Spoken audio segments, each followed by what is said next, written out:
श्री गुरुदेव दत्त, श्री स्वामी समर्थ. वाट चुकलेले पाखरू, हृदयस्पर्शी कथा. तिला लग्नासाठी फार चांगल्या मुलाने मागणी घातली होती, पण ती आनंदी नव्हती. आतून अस्वस्थ होती. तिचा निर्णय होत नव्हता. तशी ती ही दिसायला सुंदर होती, शरीराने आकर्षक होती. गरीब बापाच्या घरात इतकं सुंदर रत्न जन्माला आलं होतं याचं सर्वांना नवल वाटायचं. असं असूनही ती का खुश नव्हती कोणाला काही कळत नव्हतं. ती विचार करत होती, असा प्रसंग कोणत्याही मुलीच्या जीवनात येऊ नये. किती जीव घुसमटला आहे, काय करावे ते सुचत नाही. कोणाला सांगावे आणि काय सांगावे तेही कळत नाही. चित्राच्या जीवनातील हा अत्यंत आनंदाचा क्षण होता, पण ती आनंदी नव्हती. तिला खूप मोठा निर्णय घ्यायचा होता, पण काय निर्णय घ्यावा हे तिला कळत नव्हतं. ज्या आई वडिलांनी तिला फुलासारखे जपले होते त्यांना आता भूतकाळ सांगून त्यांना दुःखी करायचं नव्हतं, आणि दुसऱ्या कोणाचे मार्गदर्शन घ्यावे असे कोणी जवळचं नव्हतं. दुसरं म्हणजे तिच्या जीवनात घडलेली ही दुर्दैवी घटना कोणाला सांगावी अशी नव्हती. त्यात तिची अब्रू गेली असती आणि तिच्या आई वडिलांची नाचक्की झाली असती आणि तिचं जमत असलेलं लग्न मोडले असते. तिच्या गरीब आई वडिलांनी तर आत्महत्याच केली असती. अशा प्रकरणात बोलण्यापेक्षा मौन पाळलेले केव्हाही श्रेयस्करच असे तिला वाटत होते. तिला तिच्या जीवनात घडलेले सर्व प्रसंग आताच घडले आहेत असे आठवत होते. असले प्रसंग कोणत्याही मुलीच्या जीवनात येऊ नये इतके ते भयंकर होते. तिच्यावर त्या प्रसंगाची खोल जखम झाली होती. ते प्रसंग ती आयुष्यभर विसरू शकत नव्हती. ते प्रसंग तिच्या मनावर खोलवर आघात करून गेले होते. त्या प्रसंगाचा तिच्या मनावर परिणाम झाला होता. ते तिला जसेच्या तसे आठवत होते. त्या दिवशी आमच्या घरी कोणीतरी आलं होतं. बाबा त्याच्याशी बोलत होते. त्यांचं बोलणं स्पष्टपणे स्वयंपाकघरात ऐकू येत होतं. तसं आमचं घर लहानच होतं, त्यामुळे इकडचे तिकडचे आणि तिकडचे इकडचे बोललेले ऐकू यायचे. बाबा बोलत होते, का रे सदू, तू मुंबईला असतो ना? होय, मी मस्त आहे मुंबईला. बाबांना आश्चर्य वाटलं की हा अशिक्षित होता, काय करत असेल हा तिथे, आणि मी मस्त आहे म्हणतो, पण तिथे तू काय करतो, काय काम करतो? तसं त्याचं बोलणं ऐकू आलं. आता बरीच वर्ष झाली मुंबईला जाऊन. तिथे मी एक काम करतो. भरपूर कामं आहेत. बऱ्याच लोकांना कामाला लावलं आहे. मी बाबांच्या डोळ्यात चमक आली. अरे, माझी पण मुलगी आहे, थोडं फार शिकली आहे, पण काही काम मिळालं नाही तिला. अहो दादा, इथे गावात काम मिळतं होय? मुंबईला भरपूर कामं आहेत, तिथे नोकरी मिळेल. इतक्या लोकांना पोचते ती मुंबई, आपलं एक पोट नाही भरणार. आई स्वयंपाकाच्या कामात असल्याने मीच त्यांना चहा नेऊन दिले. हा चहा घ्या काका, असं म्हणून मी त्याला चहाचा कप दिला. तो माझ्याकडे बघत म्हणाला, ही आहे का ती? बाबा मान हलवत हो म्हणाले. हो रे बाबा, हीच आहे ती. इथे गावात काही कामधंदा नाही. शेतीमध्ये थोडंफार होतं, त्यावर पोटच भागतं. या मुलीचं लग्न करायचं तर पैसे नाहीत. तिला जर नोकरी मिळाली तर जरा बरं होईल असं वाटतं. काही चिंता करू नका, मी लावतो तिला नोकरीला. मग तर झालं. बाबांना त्याच्या बोलण्याने बरं वाटलं आणि त्यांनी खिशात असलेली एकुलती एक 100 रुपयाची नोट त्याला दिली. हे कशाला? मुंबईला जायलाही भाडे लागतेच ना, बाकीचा खर्चही राहील. असू द्या, तुमच्याजवळ ही आहे ना सोबत, भरपूर पैसा मिळवेन तेव्हा घेऊन तिच्याकडूनच. असं बोलताना तो मला वरपासून खाली बघत होता.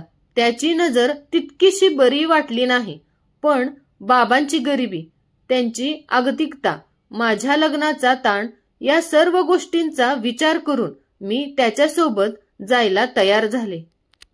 सकाळीच मुंबईला पोहोचले.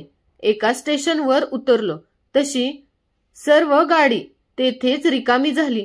प्रत्येक जण धावत पळत होता, आपल्याच गडबडीत होता. कोणाचं कोणाशी काही देणं घेणं नाही. मुंबईची ही गर्दी मी पहिल्यांदाच अनुभवत होते, त्यामुळे थोडं बावरल्यासारखं झालं होतं. नेहमीच्या सवयीने तो झपाझप पुढे जात होता आणि मी त्याच्या मागे बळीच्या बकरीसारखी जात होती, धावत होती. एका चिंचोळ्या गल्लीच्या कोपऱ्यावर पानाची टपरी होती. तेथे तो थांबला. तेथून तंबाखू घेतली, त्याची पुडी घशात ओतली. सिगारेटचे पाकिट घेतले, त्यातून एक काढली आणि ती पेटवली. तिचा एक जोरदार झुरका घेतला. तसा तो टपरीवाला बोलला, जरा हळू राव, आज नवीन पाखरू दिसतंय, त्यामुळे जबरदस्त जोश आलेला दिसतोय. तो माझ्याकडे बघत हसला. त्याच्या विचित्र नजरेनं मला कसेसेच झाले आणि काहीतरी गडबड आहे हे माझ्या लक्षात आलं. मग मी सावध झाले. सर्व परिसर व्यवस्थित बघत होते. त्याच्या टपरीवर बांद्रा असं लिहिलेलं होतं, म्हणजे आपण बांद्राच्या भागात आहोत हे कळलं.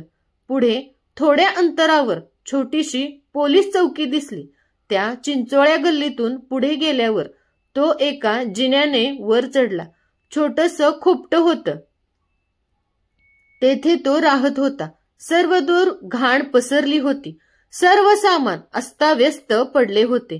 बाजूला एक पलंग होता, त्याच्या बाजूलाच छोटीशी खिडकी होती. मी बाजूला कोपऱ्यात बाथरूम होते, त्यात फ्रेश व्हायला गेले. मला शंका आल्यानं त्याचा कानोसा घेत होते. मी आत जाताच त्याने कोणाला तरी फोन लावला. तो बोलत होता, हॅलो मावशी, गावाहून एक सुंदर पाखरू आलंय. 1-2 महिन्यात तुझे सर्व पैसे वसूल होतील. जरा चांगली किंमत दे मला. चालेल, मला चालेल किंमत, पण पैसे लगेच दे. तिला पाहताच तू खुश होशील. तिला नोकरी लावतो असं सांगून आणलं आहे. ते बघ जरा, गावाची आहे, आधी नखरे करेल.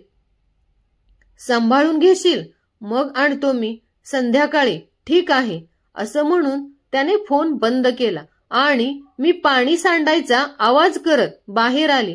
मी खूप घाबरले होते, पण मला काही माहित नाही अशा पद्धतीने त्याच्याशी वागले. तसा तो म्हणाला, मी आलोच. आपल्याला संध्याकाळी नोकरी देणाऱ्या मॅनेजरला भेटायला जायचं आहे. चांगली तयारी करशील. मी त्याला हसून हो म्हटल्याचं नाटक केलं. त्याला तसा काही संशय आला नाही, म्हणून तो तसाच बाहेर निघून गेला. तो निघून गेल्याचे पाहताच मी पटकन खाली उतरले आणि जवळच्या त्या पोलीस स्टेशनला गेले. त्यांना सर्व हकीकत सांगितली. त्यांनी मला मदत केली. त्याला पकडून नेले आणि मला घरी पोहोचवण्याची व्यवस्था केली. माझ्या सतर्कतेमुळे मी वाचले होते. त्याने मला देह विक्रीसाठी विकलेच होते. त्याला पैसे हवे होते. लोकांना माझे शरीर आणि त्या बाईला पुन्हा पैसेच हवे होते. सारं चक्र पैशाभोवती फिरत होते, पण मला सोडवून घेतले होते. 2-3 दिवसांनी मी घरी आल्यावर आईबाबांना सर्व काही सांगितले नाही. त्या काकाला कुठल्या तरी कारणाने पोलिसांनी पकडून नेले आणि मला तेथे राहायची अडचण आहे म्हणून मी परत आले असं खोटंच त्यांना सांगितले. त्यांना विनाकारण ताण नको असं मला वाटलं, म्हणून मी खोटं बोलले. मी गेल्यावर त्यांनाही एकटं वाटत होतं. मी परत आल्यावर त्यांनाही आनंद झाला. त्याच्या 8 दिवसांनी मला लग्नासाठी एक स्थळ सांगून आलं. त्यांनी मला बाहेरच कुठेतरी पाहिलं असावं आणि पसंत करून बाबांना निरोप दिला होता. तो मुलगा चांगला शिकलेला होता. एका शाळेत शिक्षक होता. तो एकटाच होता. घरी आई वडील होते. त्याच्या गावात चांगलं घर होतं. थोडीफार शेत जमीन होती. त्यांची तशी काही मागणीही नव्हती. बाबांना कसला ताण राहणार नव्हता. मुलगाही दिसायला चांगला होता आणि स्वभावानेही चांगला होता. संस्कारित होता. एकंदर स्थळ फार चांगलं होतं. तिला इतकं सुंदर स्थळ आल्यावर ती खुश नव्हती. ती विचार करून करून थकली आणि तिने अखेर निर्णय घेतला. एकीकडे गरीब आई बाबा, दुसरीकडे लग्नाचं सुंदर स्थळ. लग्नामुळे बाबांची चिंता कमी होईल. पण माझ्या मनाचे काय? मी सुखी समाधानी राहू शकेल का? होणाऱ्या नवऱ्याला आनंदी समाधानी ठेवू शकेल का? त्याचा घात केल्यासारखे होईल का? तिचे मन तिलाच खात होते. पण शेवटी काहीही होऊ दे असा विचार करून तिने त्या मुलाला लग्नाआधी भेटायचा निर्णय घेतला आणि त्याला तसा निरोप दिला. ती एका शेताच्या बांधावर विहिरीजवळच्या एका झाडाखाली थांबली होती. अगदी ठरलेल्या वेळेवर तो तिला भेटायला येत असताना दिसला. त्याला पाहून ती हरकली. इतका सुंदर राजबिंडा मुलगा तिच्या नशिबात आला होता. त्याने आपल्या जीवनात घडलेल्या घटनेने नाकारले तर त्याला मग सांगावं की नाही या द्विधेत ती पुन्हा पडली. बरं, आता सांगितलं नाही आणि नंतर त्याला कळलं तर त्याला फसवल्यासारखे होईल. मग तो संसार सुखाचा कसा होईल? आता त्याने आपल्याला नाकारले तर ठीक आहे, आपण समजून घेऊ. पण लग्न झाल्यावर नाकारले तर मग काय? त्यापेक्षा महत्वाचे म्हणजे लग्न हे विश्वासावर केलं जातं आणि त्या विश्वासावरच संसार टिकून राहतात. जोडीदाराची फसवणूक केल्यावर तो संसार सुखाचा होणार नाही. मी खोटं सांगितलं हे माझे मन मला आयुष्यभर खात राहील. आई वडिलांचे सुंदर संस्कार आहेत माझ्यावर. त्या संस्काराचे काय? याला बघितल्यावर आपलं मन असं पापाकडे का झुकत आहे? आनंद क्षणिक नको, तो चिरंतर असला पाहिजे. पण तो मुलगा, त्याला पाहताच मी त्याच्या प्रेमात पडले. त्या मनाचं काय करू? अशा विचारात ती असताना तो तिच्या जवळ आला. त्याला जवळून पाहून तिचं मन पुन्हा दोलायमान झालं. काय बोलावं हे तिला कळत नव्हतं. कशासाठी बोलावलं आहे मला? त्याने निर्मळ हसून तिला विचारलं. या इतक्या निरागस निर्मळ मनाच्या माणसाला आपण फसवत आहोत असं तिच्या मनात आलं आणि ती बोलली. तुम्ही मला खूप आवडला आहात आणि म्हणून माझ्या मनातील गोष्ट सांगावी की नाही या द्विधेत मी पडले आहे. पण मला तुम्हाला फसवायचं नाही. तुम्ही मला नाकारलं तरी चालेल. तिचे डोळे भरून आले. तिने ते पुसले आणि पुढे बोलू लागली. मला एकाने फसवून पेशा व्यवसायात ढकलण्याचा प्रयत्न केला होता. मी अगदी त्या दारापर्यंत जाऊन शितापीने आणि सुदैवाने सुखरूप परत आले आहे. अशी मुलगी तुम्हाला बायको म्हणून चालेल का? हे ऐकून त्याला आश्चर्य वाटलं. थोडा विचार करून तो बोलला. तिचे कान तो काय बोलतो हे ऐकायला अधीर झाले होते. तिने आपला सर्व जीव कानात एकवटला होता.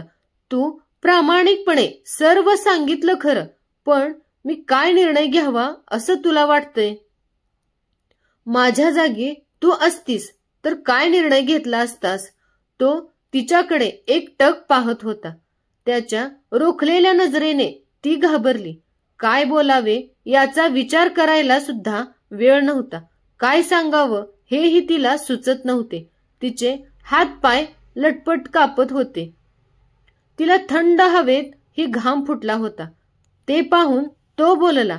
तू माझ्या मनाला विचार आणि उत्तर दे. तिने क्षणभर हात जोडले, डोळे मिटून विचार केला. मी तिचा प्रामाणिकपणा पाहून स्वीकारले असते. तिने कुठल्याही चांगल्या वाईट गोष्टींचा विचार न करता आपल्या होणाऱ्या जोडीदाराला तिच्या जीवनात घडलेली गोष्ट सांगितली होती. तो हसला. बस तर झाला निर्णय. ती मुलगी मला बायको म्हणून पसंत आहे. पण मी तिला पसंत आहे का?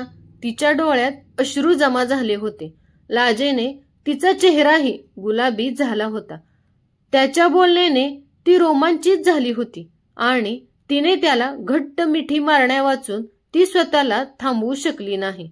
त्याच्या मिठीत ती रडत होती आणि तो तिची पाठ थोपटत हसत होता. स्वामींची कृपादृष्टी सर्व श्रोतेकऱ्यांना लाभो. सर्वांना आरोग्य, सुख, संपत्ती, संतती आणि शांती लाभो, ही स्वामी चरणी प्रार्थना. ही कथा तुम्हाला कशी वाटली ते कमेंटमध्ये नक्की सांगा आणि कमेंटमध्ये श्री स्वामी समर्थ लिहा, जेणेकरून आपल्या सर्वांच्या पाठीशी श्री स्वामी समर्थ उभे असतील आणि भिवू नकोस, मी तुझ्या पाठीशी आहे असे म्हणतील. धन्यवाद.